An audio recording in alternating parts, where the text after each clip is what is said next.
jamais lâché. AMG 63, les sentiments sont déchargés. AMG 63,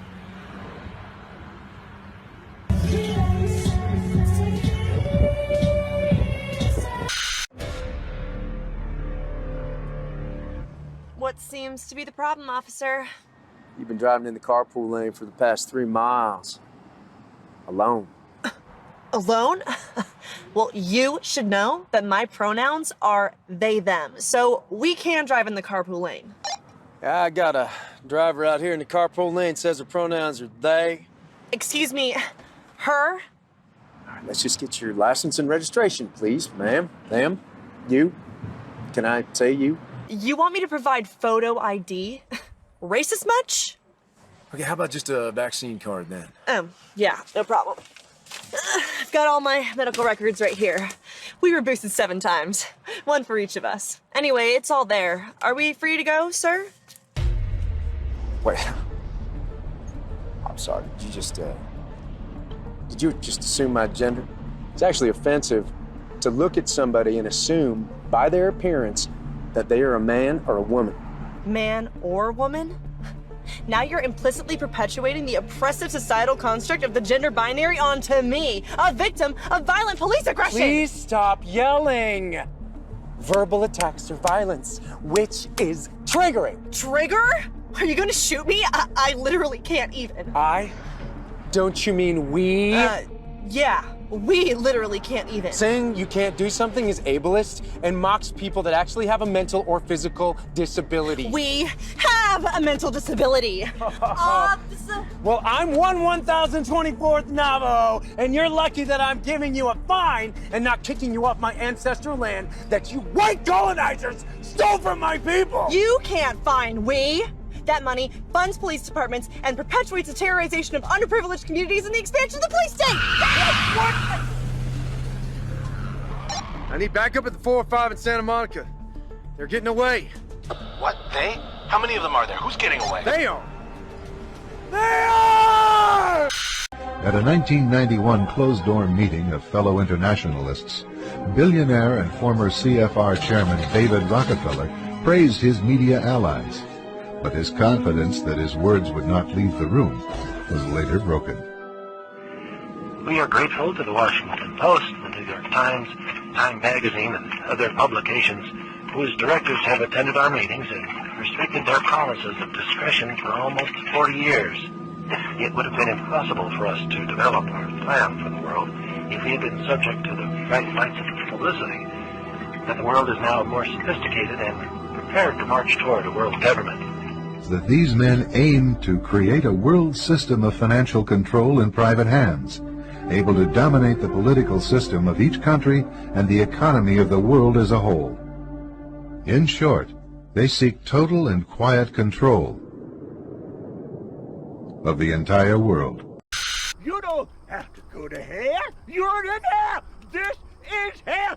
This is hell. This is hell. Because democracy basically means government by the people, of the people, for the people.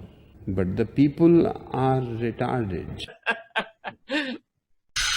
Then strangled them, and finally dismembered their bodies. Right. Then do available. and homelessness and all that. And now, the voice you've been waiting for. there is a secret song at the center of the world, and its sound is like razors through flesh. I'm here to turn up the volume.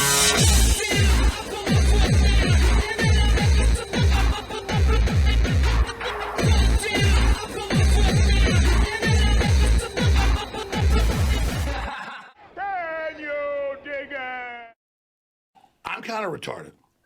In the world of news, this past week was relatively slow, which was a welcome development because usually when you've got a holiday going on, the only kind of big news that comes out is gonna be something horrific. So it was nice to get a little break from the constant barrage of shit we've been dealing with in recent years. It feels like we've just been on sensory overload. So this past week, at least for me personally, kind of felt like a little mini vacation from the usual fear and loathing that dominates our lives now. But for a little while on Wednesday, things seemed like they might go in the other direction. First reports you had were that a truck had exploded on the International Bridge at Niagara Falls, and Fox News was reporting that a high-level police source said that it's an attempted terrorist attack. They shut down the other 3 international bridges. They were talking like they might shut down Interstate 90, and this is the day before Thanksgiving, so there has to be some serious shit going on for them to even think about doing that. But then within a few hours you find out that, oh, it wasn't a truck as was initially reported, it was a Bentley that came flying up doing some Dukes of Hazzard shit and crashed into the security booths and burst into fucking flames. How you'd be able to mistake a Bentley for a truck, why you would think terrorists would be driving a Bentley, seems a little weird, but whatever. I guess everybody seems so comfortable initially assuming that it was terrorism because everybody's expecting that at this point. Whether it happens tomorrow, next week, or next month, nobody's gonna be surprised. And I sure as shit wasn't surprised when the next day you had a bunch of dipshit Palestine protesters interrupt the Thanksgiving parade and glue themselves in the middle of the fucking street. The only thing I found surprising about it was that the cops didn't immediately start pepper spraying and tasing these motherfuckers as soon as they rushed out into the street. I mean, this is a major event being televised, broadcast live. You'd have to think that this could possibly be a target for a terrorist attack. So yeah, I was a little bit surprised that the cops didn't immediately hand their asses to them. And this also just goes to show you what dipshits these protesters are. I mean, I've never been the biggest fan of the Thanksgiving Day parade. I never really gave a shit. But I do recognize that it has very much become an American tradition. So to think that by interrupting that, injecting your little narrative into it and gluing yourself into the street is gonna do anything positive for your little cause, I don't know, I just don't get it. How can you be that fucking stupid? And we also had the new Speaker of the House make good on the promise of the last Speaker of the House and actually release, well, most of the J6 footage. I think one of the reasons why that impact was so doubled that day is because of the misogyny and the racism that is so deeply rooted and animated that attack on the Capitol. You know, white supremacy and patriarchy are very linked in a lot of ways. There's a lot of sexualizing of that violence. And I didn't think that I was just going to be killed. I thought other things were going to happen to me as well. So what sounds like what you're telling me right now is that you didn't only think that you were going to die, you thought you were going to be raped. Yeah. I thought I was. Now that it's almost 3 years later, and you've had people rotting in jail cells this whole time, you had people get sentenced to decades in prison, and their defense didn't have access to this exculpatory evidence, showing that, yeah, there was undoubtedly a ton of fucking undercovers. They'd get stopped by the Capitol Police inside, and they'd go to arrest them, because these were the ones that were acting up, and then they'd show them their badge, and they'd let them go. But now, nobody even fucking cares. The only people that are even making noise about this are the ones that have been making noise for the past 2.5 years. And all the D-bags that bought into the whole inciting an erection narrative and comparing it to Pearl Harbor or 9/11, they're way too fucking stubborn to ever admit that they were wrong. They'll just go along with whatever the Mockingbird media's headlines say. Johnson's release of Jan 6 video feeds right-wing conspiracy theories. The speaker fulfilled a demand of the far right, which has sought thousands of hours of footage to try to rewrite the history of the Capitol attack. Yes, they're trying to rewrite the history by showing what actually happened in living color. How dare you! And yeah, it's nice that this footage finally got released, but unless you're gonna actually do something about what the footage shows, what fucking difference does it even make? And meanwhile, outside of the US, right on the heels of Milei winning the presidency in Argentina, you had a similar character win in the Netherlands. Geert Wilders. He's one of these anti-establishment people that, like Milei, also happens to be a huge supporter of Israel. What a coincidence! Aha! But mainly his gig is the anti-unchecked immigration stance that he's taken. And we might end up seeing a lot of these types of figures rising in the Western European countries because large segments of the population are suddenly coming to the conclusion that this cultural enrichment from allowing shit tons of people from third world countries to come flooding in at once was not such a great idea after all. Well, no fucking shit. It seems like the people in Ireland are starting to get it. They just had a knife attack where a 5-year-old little girl was stabbed, and the major news outlets, of course, are going to great lengths to not call this an immigrant thing, saying that he was a naturalized Irish citizen, which, of course, doesn't mean that he was born there, it just means that he had been given citizenship. I heard he was Algerian, but I can't even really find any good information on it because they just refuse to say. Of course, that didn't stop riots from breaking out over this, and it even had Conor McGregor, of all people, come out and start getting political. I know everybody just considers him a blowhard, a arrogant asshole, and he is, but he's acting like he wants to use some of his fame and fortune for good. Not really sure what he meant by this. Said, I do understand frustrations, however, and I do understand a move must be made to ensure the change we need is ushered in, and fast. I am in the process of arranging. Believe me, I am way more tactical and I have backing. There will be change in Ireland, mark my words. The change needed. In the last month, innocent children stabbed leaving school. Aisling Murphy murdered, 2 Sligo men decapitated. This is not Ireland's future. And of course now he's being investigated for hate speech. Now that's fucked up. And this might end up backfiring spectacularly, because say what you want about this dude, he ain't no bitch, and I wouldn't expect him to back down from this. And it doesn't seem like he is. So good for him, and I wish him well. I just hope it isn't too little too late. And that goes for the rest of Europe too. They're already a little further down the rat hole than the US as far as letting in an untenable amount of people. But apparently we're trying to catch up. It's all part of the orchestrated collapse of Western civilization. One thing standing in the way of ushering in this great reset. While our attention is focused on the wars and the rumors of wars, the changes are happening right under our noses. Regardless of the noise that some people are making about the CBDCs, they're still marching on in that direction, and our very food supply, as we've known it for thousands of years, is being turned into something else. I think this right here sums it up best. Do y'all ever think about what we're going to tell our kids about what being a parent was like when they were kids? Because if you say it out loud, it's like, wow, this shit's actually pretty crazy. Like, listen, kids, the government was out of control. They had literally poisoned everything, and they were sending all of our money to other countries. So we were like, oh my god, we can't pay their bills, and they were like, oh my god, but these countries over here need your money. So anyway, the food was poisoned, the water was poisoned, so we had to like start buying food from local farmers, and we didn't really eat a lot of fruits and vegetables just because the quality was so bad, because you know the government poisoned everything. And what was even crazier is the medical industry was basically the mafia, and they were like the #1 killer of people in America, but you couldn't say anything about it because, like I said, they were like literally the mafia.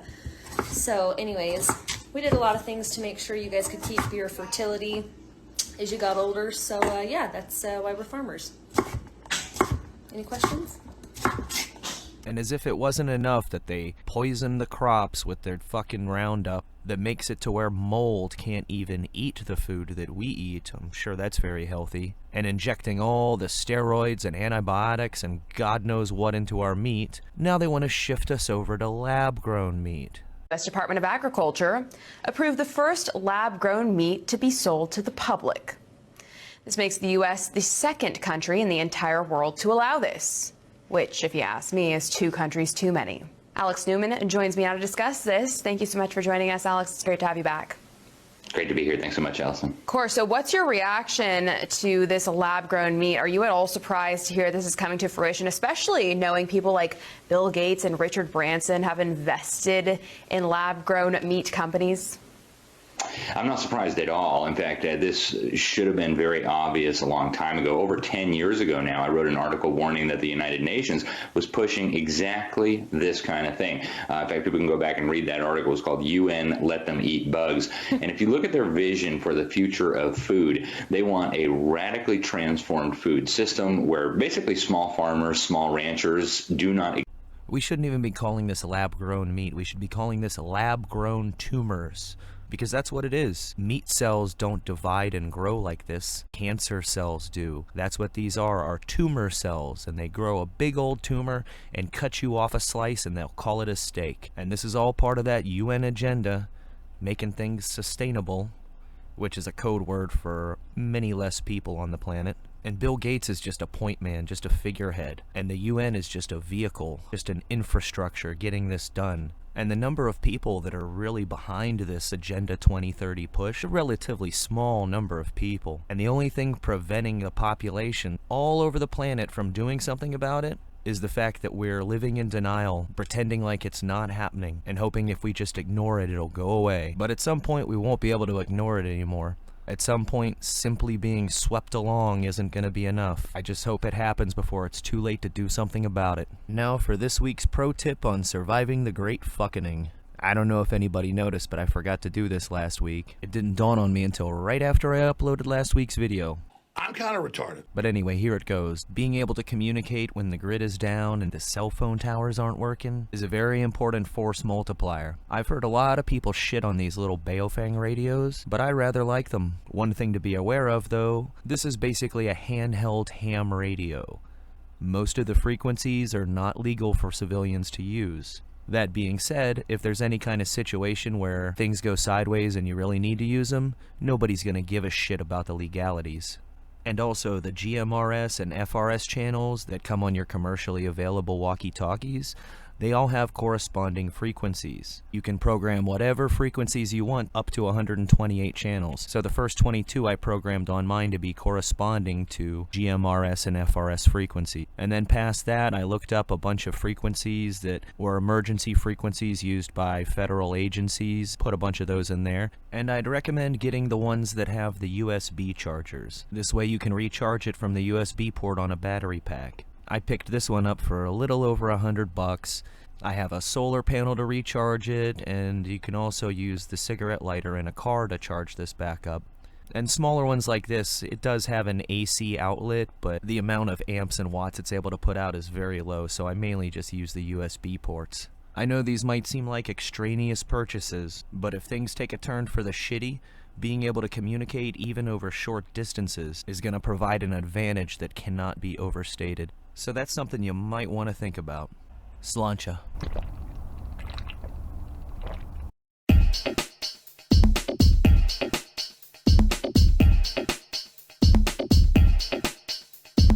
All I have in this world is my thoughts and my word, and I don't break them for no one. You understand? So say good night to the bad guy. So say good night to the bad guy. So say good night to the bad guy. So say good night to the bad guy. Come on. Come on.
now.